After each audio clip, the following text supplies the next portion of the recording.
Okay, so first of all, welcome everybody. I believe that there are over 100 people registered for the program tonight, which is absolutely beyond our wildest expectations, and it's just unbelievable. I'm so excited about it, and I know that you're going to all really enjoy and learn a lot about what's going to take place on October the 2nd. But before I do anything else, I would like to turn this over to Debbie Kana-Goldich, our president, for some greetings. Hi, Debbie. Thank you, Corinne. Welcome, everyone. Good evening. It's so wonderful to be together. And I am very excited about the fact that we have brought this social action initiative to Women's League.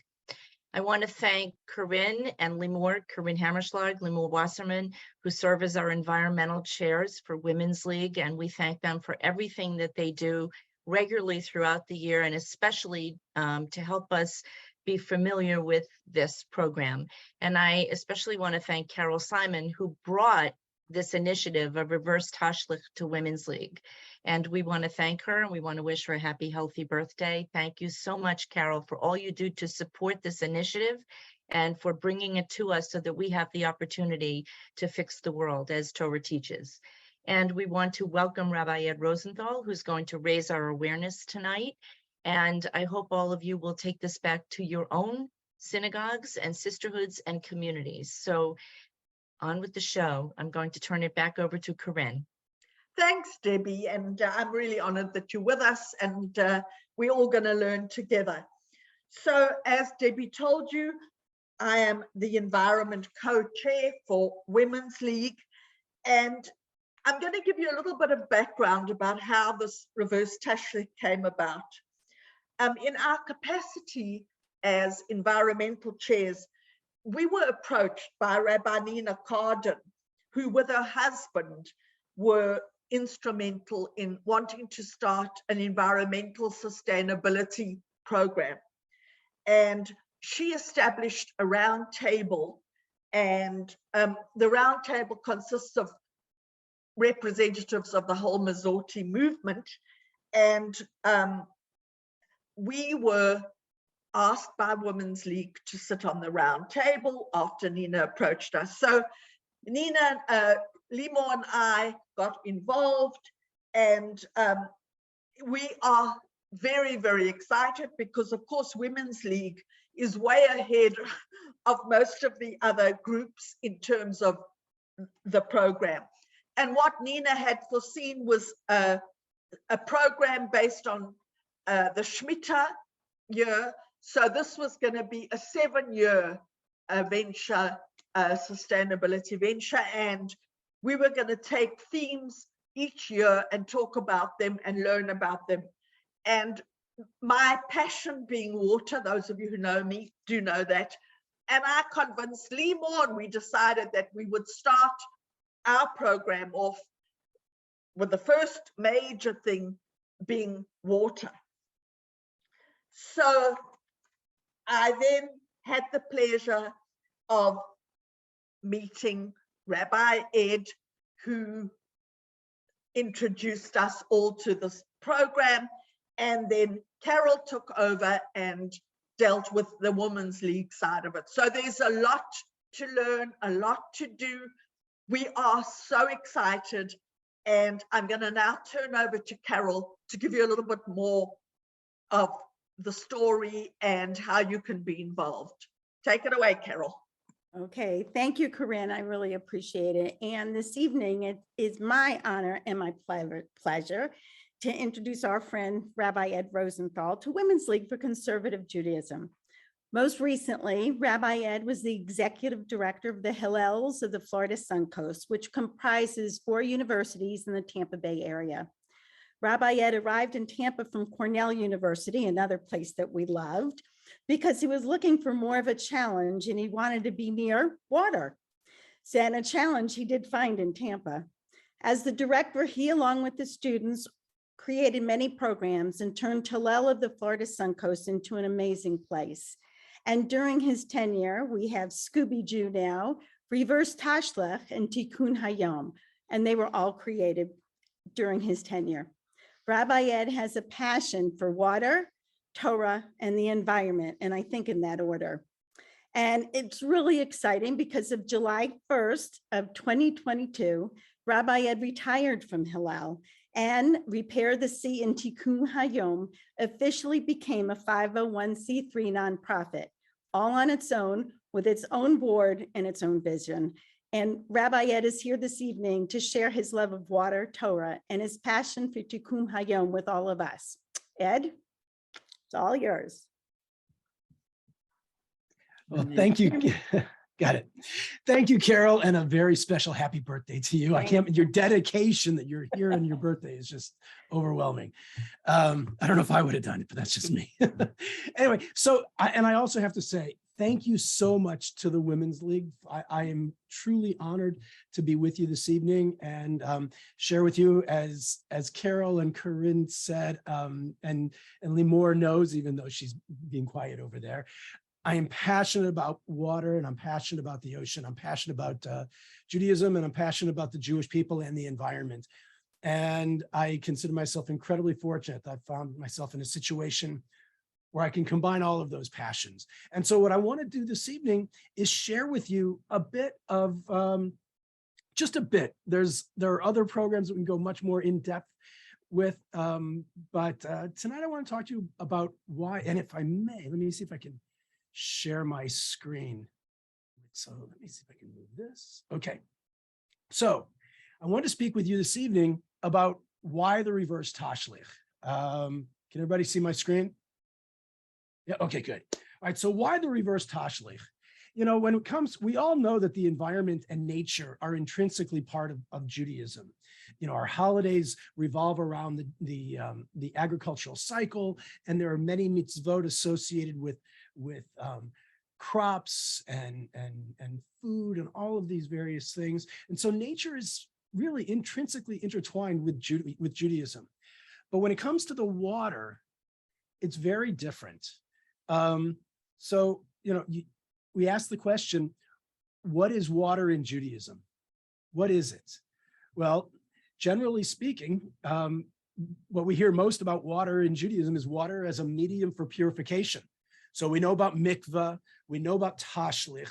You know, for if you kosher your pots and pans, you know, you tovel them in boiling water and the like. So water is a medium for purification.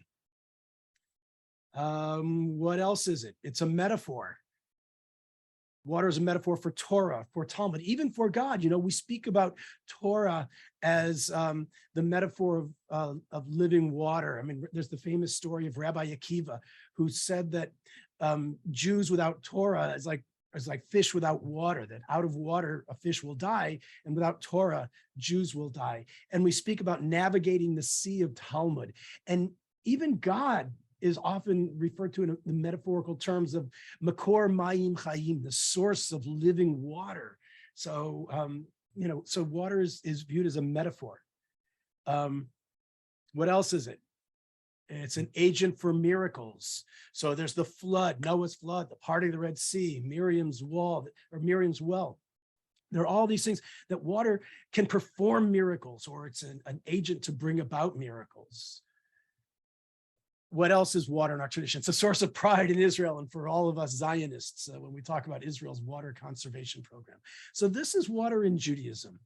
There's no specific mitzvah other than, like I said, purification of mikvah. But there's nothing like there's the Simchat Beit HaShoeva at the end of Sukkot, but you know that's really the only thing that has a ceremony or surrounding it, and so it doesn't have the same sense of place as nature has in our tradition. So what I'd like to do before we delve a little deeper, I want to share with you all a few things that we should all know about water. Now, this is just basic facts.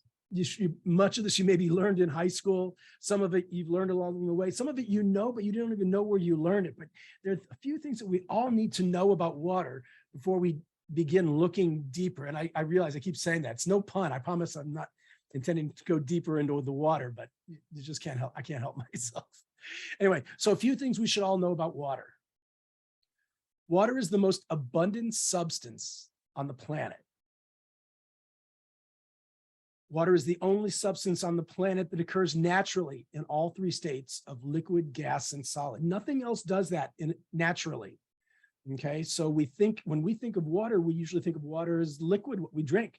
But don't forget, in all three states, it's natural. So liquid, gas, as in the clouds, and solid, as in ice. You know, and I should say this, there are so many scientific anomalies to science that for something which is so ubiquitous, it's quite amazing at how little science actually knows about it. When you talk to water scholars, they will say, we know a lot, but there's so much more about it that we don't know because it is so unique in all of its properties and characteristics. So water is the only substance that gets lighter when it freezes. So what that means is, and that's essential for life, because for those of you who live in the northern parts of the country or in Canada, you know that when a lake freezes, unlike all other liquids would freeze from the bottom up. Water is the only one that gets lighter when it freezes from the top down, which means that life can continue to live within the waters that are frozen, because if it went from the bottom up, the life would die. And water is the only liquid on earth that can sustain life. In other words, you could put a goldfish into a bowl of milk and it will die. And if you put a goldfish in a bowl of Coca-Cola, it will die. Put a goldfish in a bowl of rum and it will die. But you put a goldfish in a bowl of water and it will live.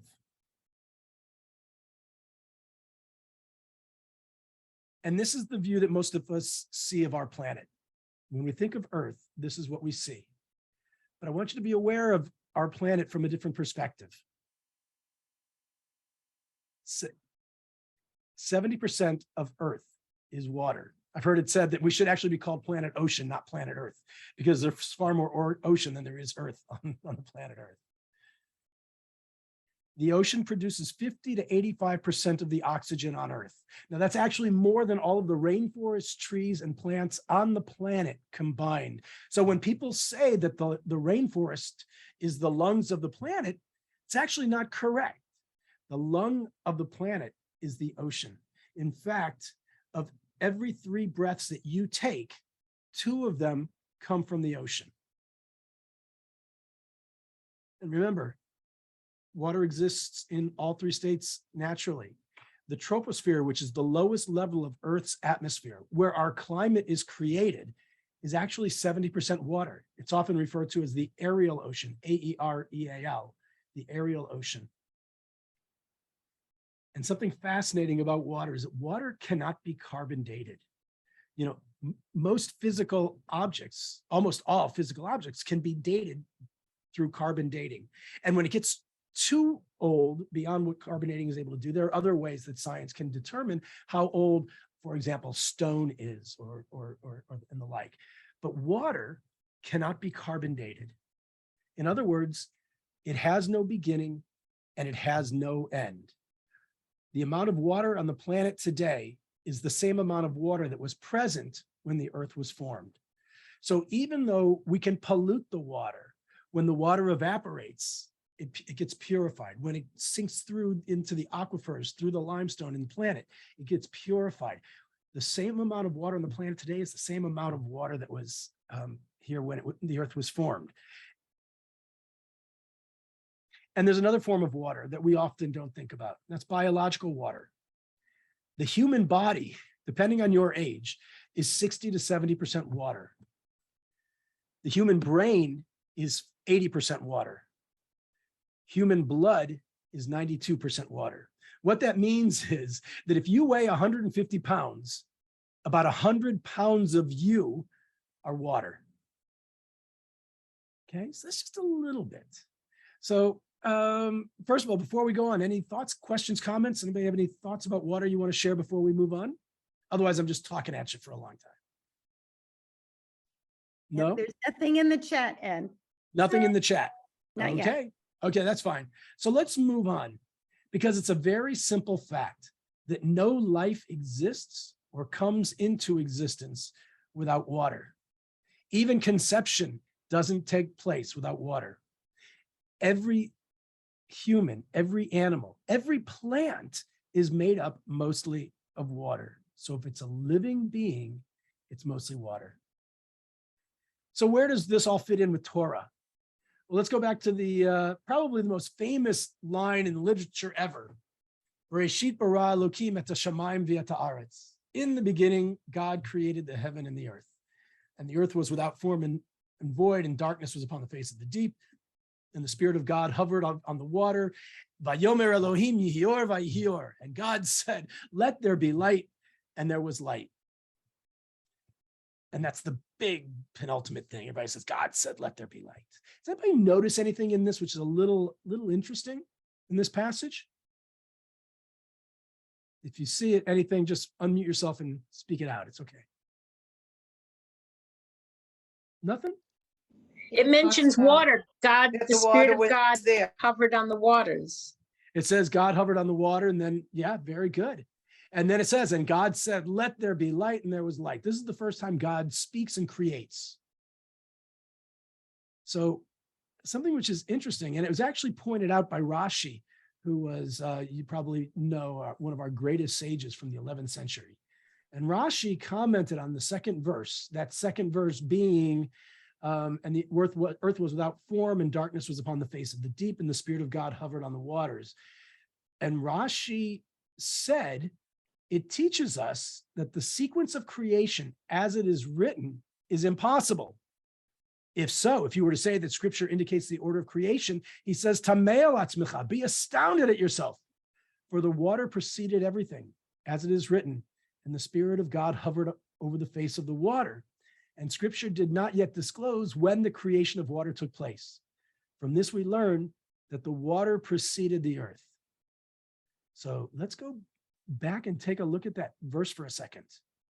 We think in terms of God speaking and creating light. But what Rashi points out is that nowhere in the text does it say that water was created. As Rashi said, water precedes everything. And when we talk about, he said that water precedes the earth, that's true even if you want to look at the text, because it says, Bereshit bara Elohim et hashamayim. And if we want to understand what is shamayim, because this is always translated as heaven. In the beginning, God created the heaven and the earth. But if you look at this word shamayim, what do you see within Mayim. shamayim? Exactly, you see mayim. And mayim is water. Mayim is water, exactly. Now, Rashi said, so what is shamayim? You can read shamayim as sham mayim, meaning water is there. And Rashi was ahead of his time because he clearly was thinking about the troposphere. But I would present to you that later on, on the third day of creation, God separated the upper waters from the lower waters and called the upper waters shamayim. So you can't really create the same thing twice. If it is created on the first day as shamayim, you can't create shamayim again on the third day. So what I would present to you is that you've got mayim here, and yes, Rashi is right, it precedes aretz, it precedes the earth. But if you look at that shin, the nature of shin mayim, you know, the Kabbalists teach that every letter has a sound and a numerical value, but it also teaches that they also teach that we can learn from the shapes of the letters themselves. And if you look at that letter, what do you see? Anybody, you can unmute yourself. What do you see? Looks like It a has cup. 3 parts. Oh, who said that? That was great. Is that you, Carol? Who No. said what? I don't know who said it.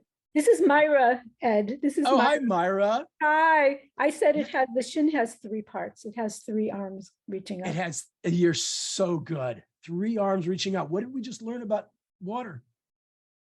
It's the only substance that exists naturally in all 3 states of liquid, gas, and solid. So this first shamayim, not the shamayim, which is clearly the sky of the third day, but rather this shamayim. You know, it's interesting because Nachmanides and Maimonides both spoke about a primordial substance from which everything else was created, that only one substance was created ex nihilo, from nothing. And it was this primordial substance from which Nachmanides said all life emerged. Everything, not just all life, but everything emerged from this one primordial substance, which is referred to as Hiyuli. And I would present that this primordial substance is right here in front of us, Shamayim. It precedes everything. It's water in its pure primordial state of liquid, gas, and solid existing simultaneously as one. And then comes the Aretz, from which physicality emerges. And as Rashi said, and you know what else? Well, Rashi said water preceded everything. I'm going to move on. So just remember some of this as we move forward. So I like to look to Psalm 95, which says, Asher lo hayam, the sea is God's. But later on in Psalm 115, it says, V'ha'aretz natan livnei adam, the dry land was given to humans. And going back to Asher lo hayam, if you'll notice, it doesn't say Asher haya lo hayam, the sea was God's. It says Asher lo hayam, the sea is God's. But the dry land was given to humans. Now, if we take that, the understanding of Asher lo hayam, the sea is God's, and we go back to Genesis, this is actually, in my opinion, one of the worst mistranslations ever, because it's always translated as, "in the Spirit of God hovered on the face of the water." It's translated as God hovered because we assume that this act of creation took place in the past. But if you speak Hebrew, you know that this word merachefet is actually written in the present tense. So a better translation should be, "and the Spirit of God hovers or is on the water." And then when we go to Psalm 95 and we see that the sea is God's, we get a whole different understanding of what is the nature of the water. You know, the dry land was given to humans. You could put a human being on the top of a mountain or in a jungle or in a forest, and with the proper skills, that human will survive. You can put a human in the desert, in the plains, in a city, in a town, in a village, on the beach, and with the proper skills, that human will survive. But if you put a human being in the middle of the ocean, that person will not be long with us, because the dry land was given to us, to humans, but the sea is God's. It is not ours. And so Asher lo hayam, the sea is God's. But if the sea is God's, that doesn't stop humans from pumping millions of tons of raw sewage into the ocean every day around the world. Asher lo hayam, the sea is God's. But that doesn't stop humans from dumping about 33 billion pounds of plastic into the ocean every year. 33 billion pounds. And remember, plastic does not go away. It doesn't biodegrade. The earth cannot digest plastic. So it simply breaks down into smaller pieces until it becomes microplastic, which usually ends up in the water, which usually ends up being eaten by fish, which puts the whole marine ecosystem out of balance. So Asher lo hayam, the sea is God's. But that doesn't keep us from putting too much sewage and agricultural runoff and lawn fertilizer. Humans are adding too much nitrogen to the water and creating dead zones and causing toxic algae blooms around the world and killing millions of marine animals every year. If any of you live in Florida, you know red tide. This is a picture of a red tide. Unfortunately, we get it all too often down here. The picture on the right is a dead zone. Dead zones occur usually at the mouths of rivers and estuaries, from fertilizer runoff, from livestock and agriculture, and from sewage. And so what you're seeing when you look at this dead zone, the water on the right, which is brown, because of the nitrogen and the fertilizer and the sewage and the agricultural runoff, it fertilizes, if you will, the seaweed within the water and the plankton, which blooms and blooms and blooms and takes all of the oxygen out of the water, which kills the marine life, because without the oxygen, it dies. So the water on the right-hand side of this picture, the brown water, is dead. And the water to the left is where animals can live. So all of this is to say, Why the reverse Tashlich? You know, when I talk about the sea as God's, you know, a few years ago when Notre Dame caught on fire, around the world, they collected millions of dollars overnight to restore that glorious cathedral. And we pour millions and millions of dollars into our houses of worship. But when it comes to the sea, Asher lo hayam, the sea is God's. As we've seen, we humans treat it like a dump. We don't even think about it. You know, with the ocean is like gravity. We know it's there, but we don't think about it unless you live by it. And not everybody is fortunate enough to have that. So why the reverse Tashlich? Let's see, why the reverse Tashlich? Because in the book of Deuteronomy, we have the mitzvah of Bal Tashchit. Deuteronomy 20, verse 19 says, when you besiege a city for a long time and making war against it to take it, do not destroy the trees thereof by wielding an axe against them, for you may eat of them. Do not cut them down, for is the tree of the field a person that you should besiege it. Now, Bal Tashchit literally means do not destroy. And it's a fundamental ethical principle in Judaism. The Talmud expanded the concept of Bal Tashchit to include not just the fruit trees when you're laying siege to a city, but to all forms of senseless damage and waste. And it's become a fundamental part of the ethical character of the Jewish people. You know, that horrible stereotype that Jews are cheap is based out of Bal Tashchit. It's not that we're cheap, it's that our ethical principles have taught us that we don't waste anything. My rabbi, he should rest in peace, used to say, whoever doesn't pick up a penny is not worth the penny that he or she doesn't pick up, because a penny on the street is worthless. It does nothing. But anytime I see even a penny on the street, I pick it up and I put it in my tzedakah box. If I find a quarter in my sofa, when I vacuum, when I clean, any money I find in the sofa goes straight into the tzedakah box. Bal Tashchit is an ethical principle. It's a fundamental part of our character. We don't waste. And today, the destruction of the ocean and the waterways of the world through pollution, single-use plastic products, and simple carelessness represent a blatant violation of the ethical mitzvah of Bal Tashchit. And Sefer HaChinuch, one of our sacred texts, said, the reason for the precept of Bal Tashchit is known, for it is in order to train our spirits to love what is good and beneficial and to cling to it. And as a result, we will move well away from every evil thing and from every matter of destructiveness. This is the way of the righteous person. Remember this. This is the way of the righteous person. They are distressed at every ruination and spoilage they see. And if they are able to do any rescuing, they will save anything from destruction with all of their power. I'm going to repeat that. This is the way of the righteous person, that we go out of our way. So, you know, I have a policy and a principle. When I go to the beach, I never leave the beach without picking up trash and debris because it's everywhere. So why reverse Tashlich?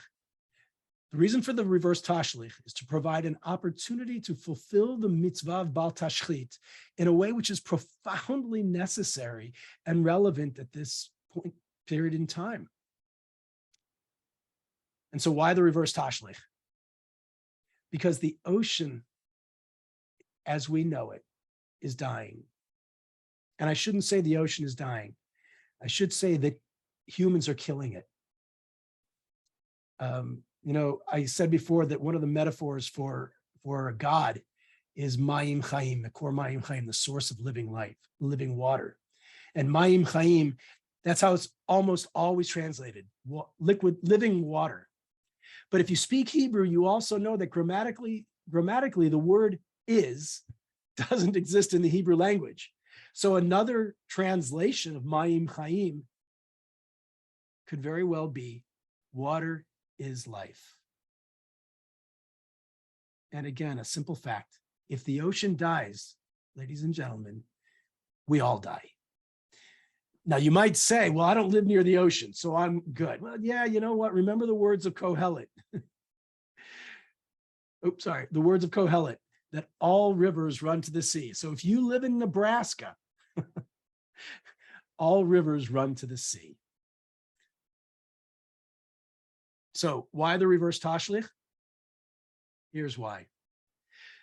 Because Jews around the world are coming out and recognizing that we have to take action.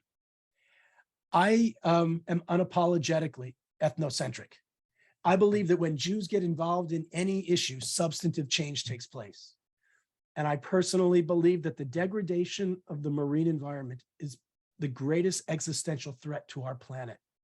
Because as I said, if the ocean dies, we all die.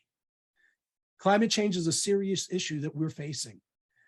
But if the planet gets hotter, humans are going to adapt. We always adapt. It's going to be difficult and it's going to be hard and it's going to be horrible, but humans will adapt.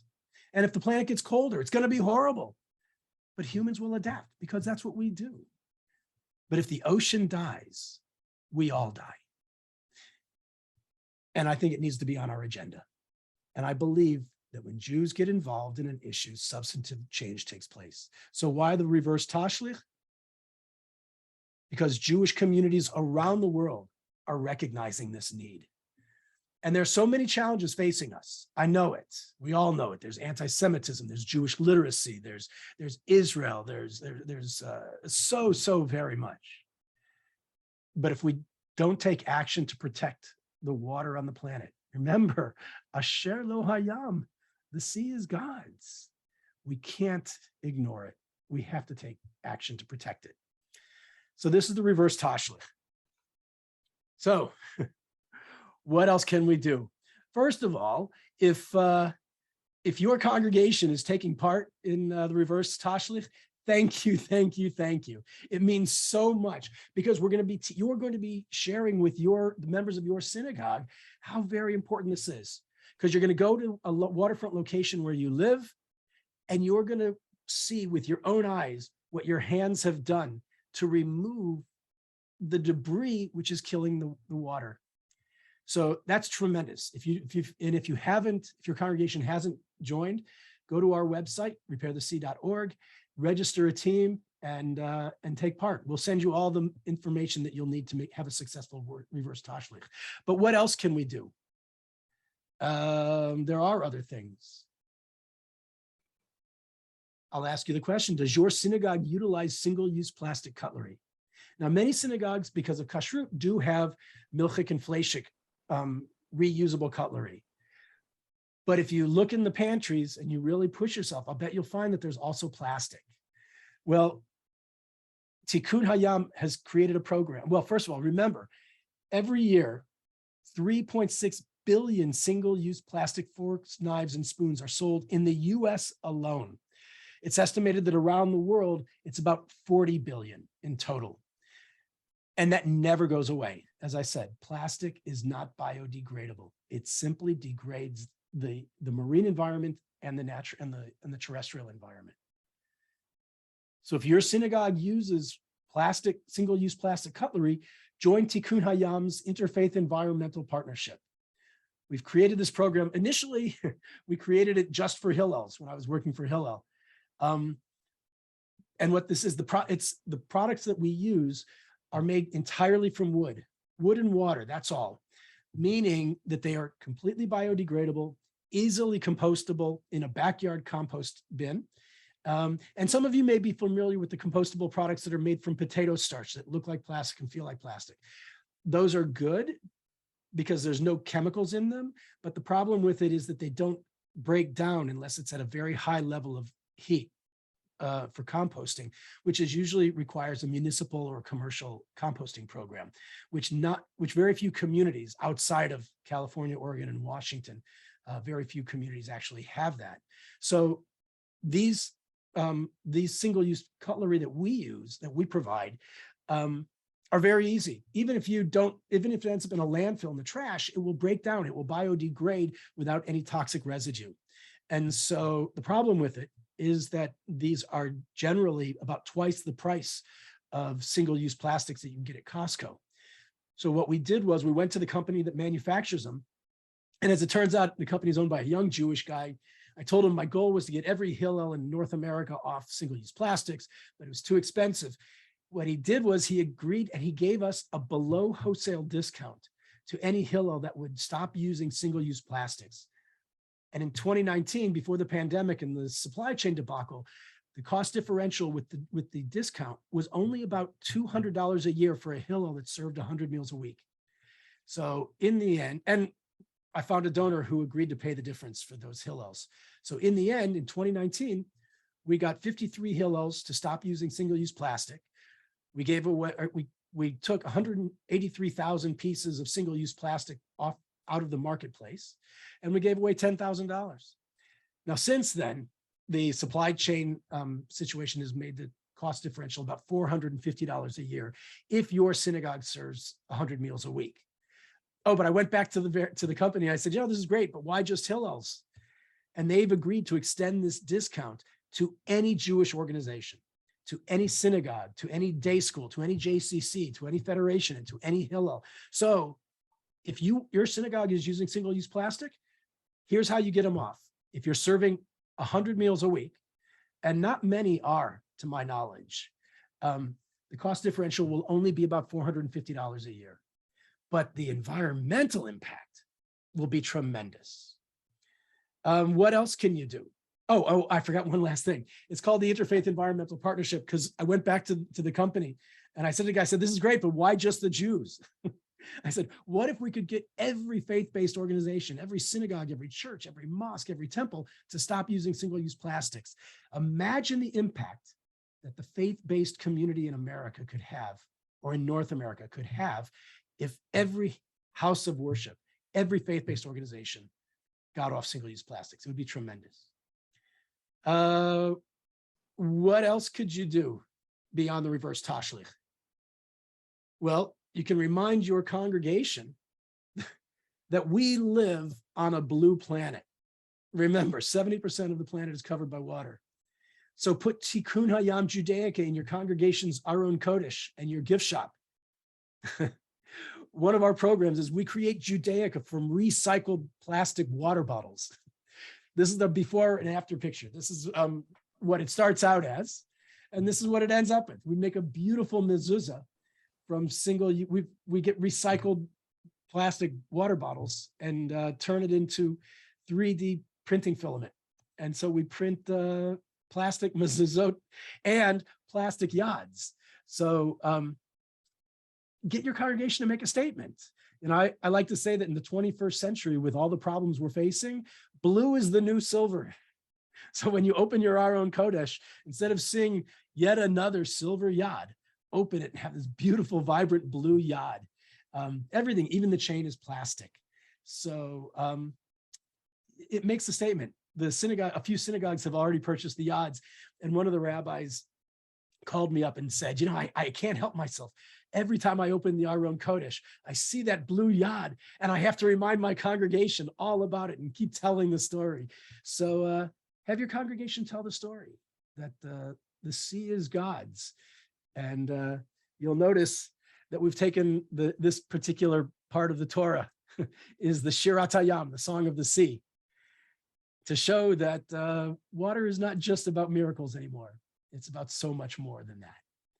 So that's something else that you can do. Any questions? One of the other things that we want to do is create local chapters. And it's great that people are coming out once a year for the Reverse Tashlich.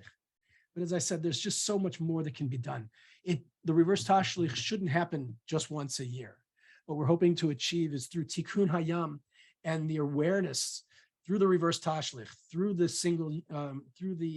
recycled Judaica, through our Interfaith Environmental Partnership, we're hoping to create groups in communities around the world who will go out every month, because you know what? It's a never-ending battle.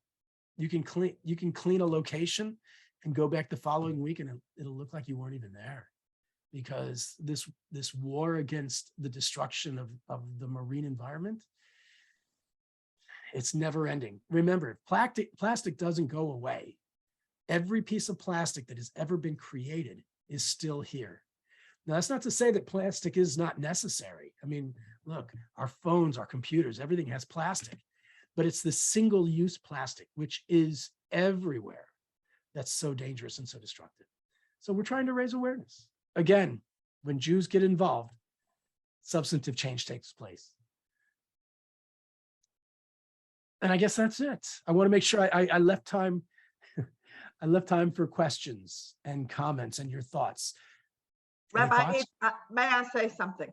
Yes, I think Corinne. we also have to, besides synagogues, we have to get to the children and we have to start educating them, because my memory of standing in the ocean next to a young family with a mother, a father, and little kids throwing the remains of their breakfast that they didn't finish, the egg, etc., into the ocean for the fishes. I had to do a quick education with them and tell them that this is not what you should be doing.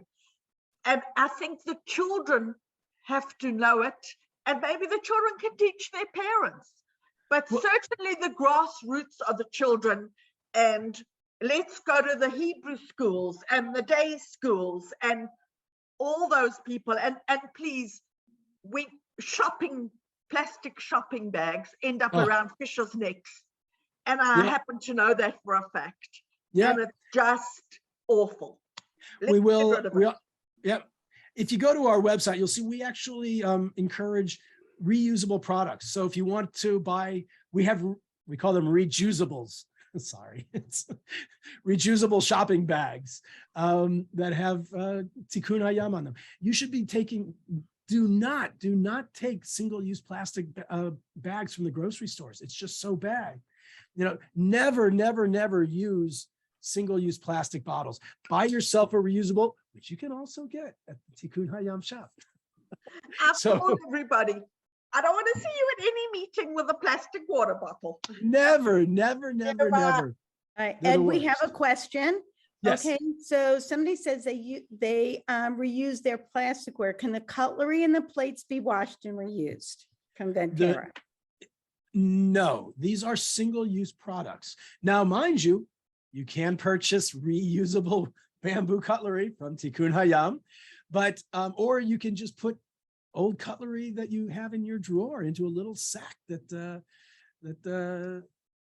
and keep it with you. I keep my reusable cutlery in my backpack that I take with me everywhere, and it's always there. So if I am out and people are using single-use plastic, I look kind of meshuggah, and they might think that I'm a fanatic, but it simply gives me the opportunity to explain to them that this is what you do.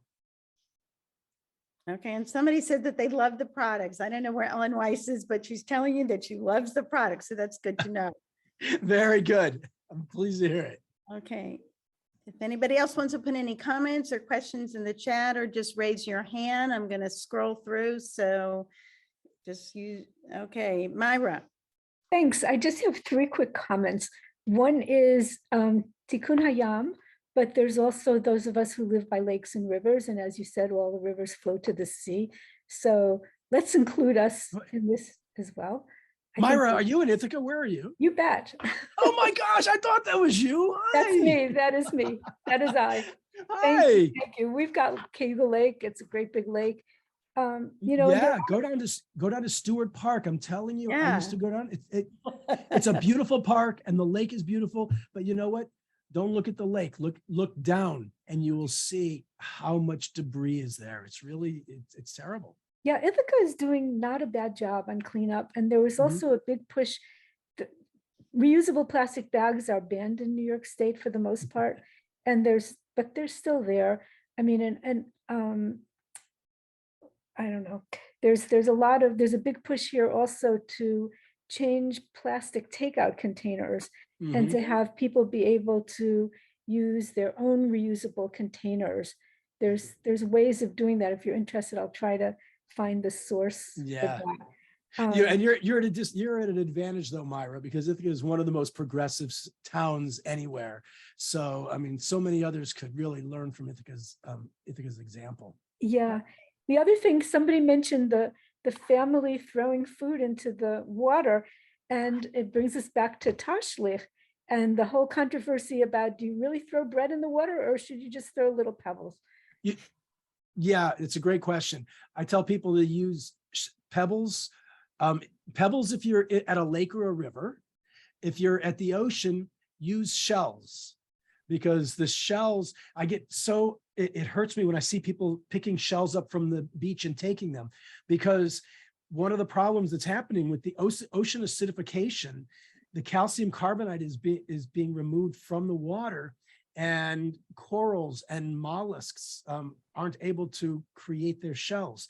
So if you have shells or you see them on the shore, pick them up and throw them back in as far out as you can, because they will dissolve into the water and add calcium into it. So, and the bread and the, as Corinne was saying, human food is not the food for fish and birds. And when they eat it, it's very bad for them and actually some of it can actually kill them. Thanks, Myra. And great to see you. Thanks. Okay, Lori B. You need to unmute, Lori.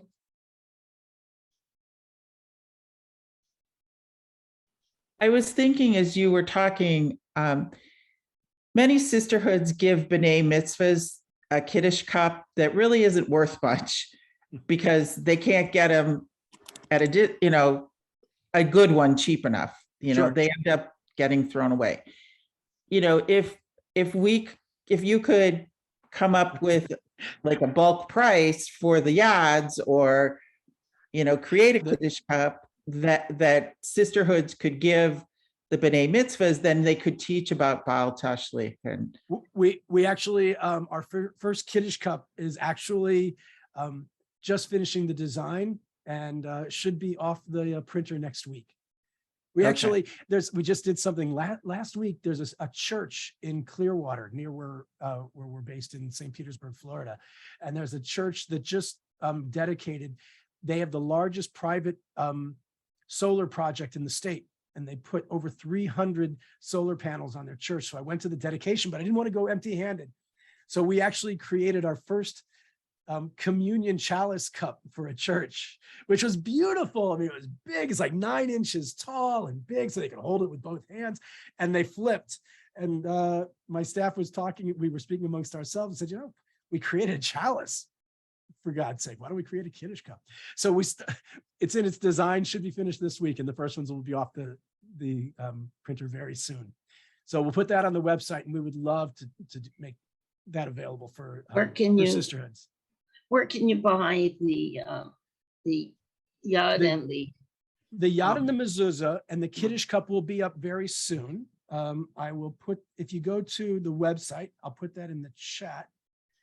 Our website is www.repairthesea.org. It's been put up twice already, Ed. Oh, it has? Okay, I should be paying closer attention, Carol. Thanks. No, that's my job. Okay. And you'll see on the menu where it'll say shop. Go to the shop and you'll see the yad, you'll see the mezuzah, you'll see the reusable cutlery and the reusable bag and all kinds of stuff. Oh, that's right. And the links are also in the Women's League newsletter. So thank you for that. Right. Okay. Ed, Jeff has some added information. Hey, Jeff. Hi, Ed. Hi, Jeff. We'll give you the information of where you can get reusable lunch boxes. Say again. Reusable lunch boxes. So reusable takeout containers, so you can use those. Didn't Eckert use them? Yeah, Eckert used them. Yeah, actually, Eckert's been using them for a couple of years. Yeah, that's true. I should find out where that is. Let me take a note of that. Well, we know where they got them. Great. Okay, if you can share that, maybe we can get those as well and make those available. Okay, great. So Jeff's going to get the updated information because we sold them to them. Oh, wonderful. It's really, when you go to a restaurant, bring something with you to take the food home. Because food waste contributes to all of this. Nothing exists in a vacuum.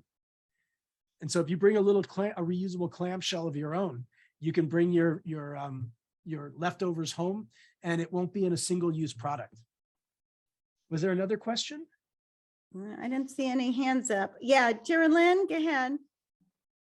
Well, thank you for this presentation. It really kind of enlightened me and refreshed me on some areas that I had kind of put on the back shelf somewhere. Okay. Oh, thank you.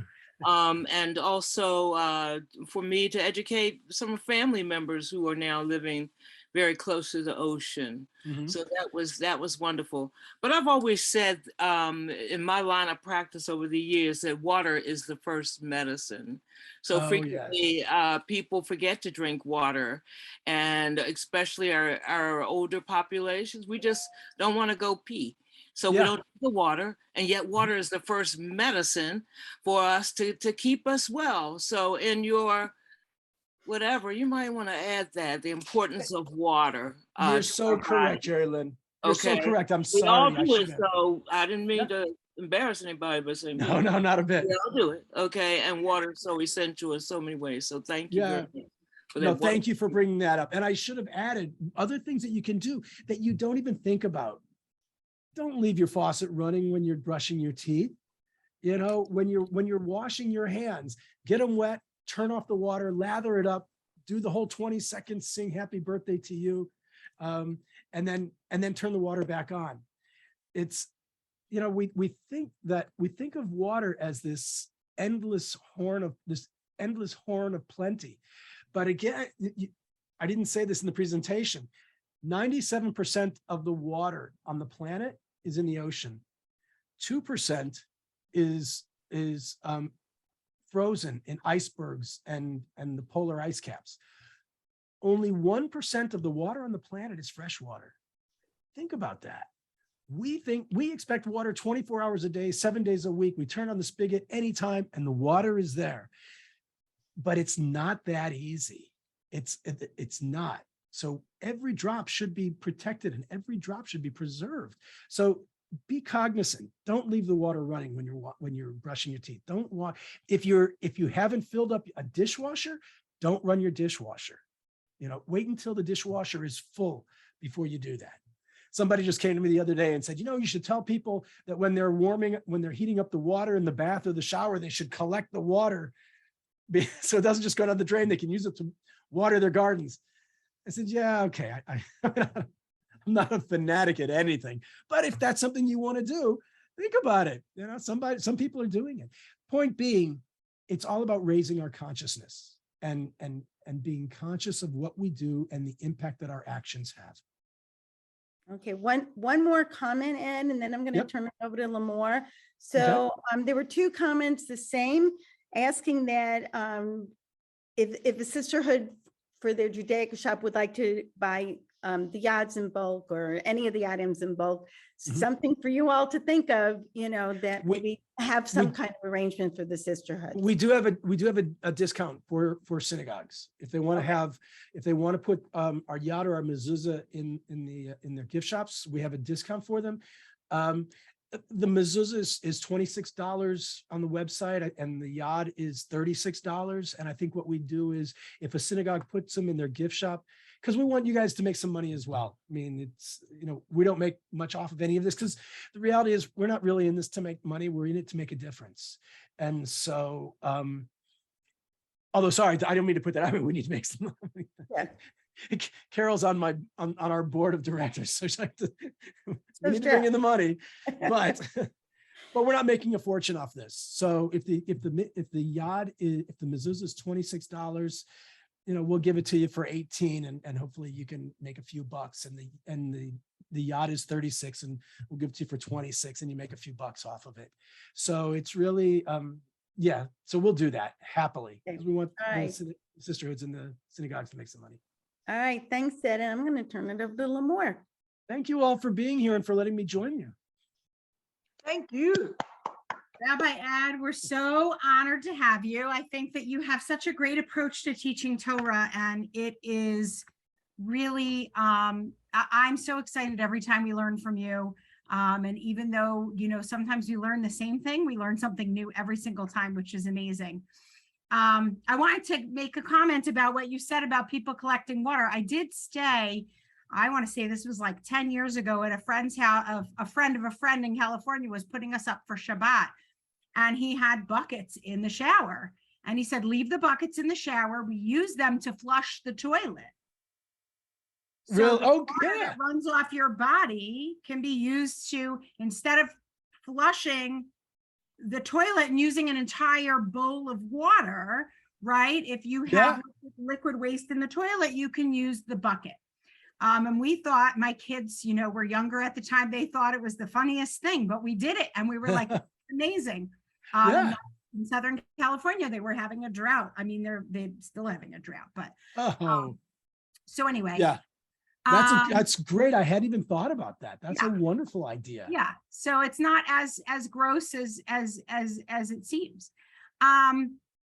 Let me say a few things that I just wanted to comment on everything we had said. We have over 45 conservative synagogues registered for our reverse tashlich with Tikkun Hayam. I can't say that they all came from sisterhood's push and movement, but and some of them are repeats, and we came to them and they said, oh, we've already done this. This is our third year, which is fantastic. And any of you that want to figure out how you can reduce waste, there are a few synagogues that are doing it, and they are happy to talk to anybody that wants to learn how they did it and how they went about it and that sort of thing. So we certainly, the environmental committee can certainly make those connections, maybe even have some sort of a roundtable with all the people there to help you do that. So you don't have to start from scratch. I didn't want this evening to go by without giving you a few words of Torah from this week's Parsha. There's one phrase here in this week's Parsha, and it's Devarim 24:16. Lo yumtu avot al banim uvanim lo yumtu al avot ish becheto yumatu. Parents shall not be put to death for the sins of their children, nor shall children be put to death for the sins of their parents. They shall each be put to death only for their own crime. Now, we keep saying, Corinne and I are touting Lador Vador. Everything we do carries on to the next generation. And so as a discussion at your Shabbat table or as a discussion with friends over the next week, talk about that. How is it that one generation is poisoning the next generation when it comes to pollution, water pollution, et cetera, et cetera? So it might be a good discussion for your Rosh Hashanah table as well. So I'll leave you with those few words. And that's that. Now, if you still have questions, I know Rabbi Ed will stay on to answer any questions. But otherwise, if you have to go, please sign off. And thank you all for coming. We had a record at one point, we had 82 participants on. We only had a little over 100 registered, which means that we had 80% participation, which is fantastic. And so I thank you all. And if you have any questions, Corinne and I are happy to answer about Reverse Tashlich, about the environmental committee. And we always need help and volunteers. So if this is your passion and this is your interest, then let us know. And we're happy to include you.